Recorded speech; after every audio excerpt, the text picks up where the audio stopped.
University of జార్జియాని ఎందుకు చూస్ చేసుకున్నారు? యాక్చువల్‌గా ఏంటంటే యూనివర్సిటీ ఆఫ్ జార్జియా వచ్చేసి మనకు main capital city of Georgia టిబ్లిసీ అనే సిటీలో యూనివర్సిటీ ఎస్టాబ్లిష్మెంట్ అవ్వడం జరిగిందండి. ఎలా అయితే మనకు Delhi capital city of India ఎలా అయితే ఉందో సేమ్ అదే విధంగా టిబ్లిసీ is the capital city of Georgia.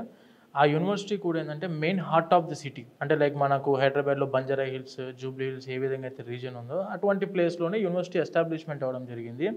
Connectivity పరంగా, ట్రాన్స్‌పోర్టేషన్స్ పరంగా స్టూడెంట్‌కి మెట్రో అవైలబిలిటీ అయినా, పబ్లిక్ ట్రాన్స్‌పోర్టేషన్‌లోనైనా hardly walkable distance 2-3 minutes walkable డిస్టెన్స్‌లో మెట్రో అవైలబిలిటీ కూడా ఉండడం జరిగిందండి యూనివర్సిటీ దగ్గరలోనే.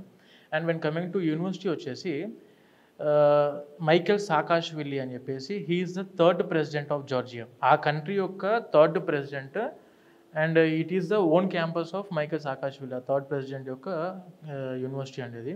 ఏదైతే మనం ఇందాక సార్ చెప్పినట్టు Georgia is the third safest country అని చెప్పి ఎలా అయితే చెప్పారో, ఆ థర్డ్ సేఫెస్ట్ కంట్రీ అవ్వడానికి అండ్ కరప్షన్ ఫ్రీ కంట్రీ అవ్వడానికి కీ రోల్ ప్లే చేసింది మైకెల్ సాకాష్విల్లీ ఆయన యొక్క సొంత క్యాంపస్ అండి.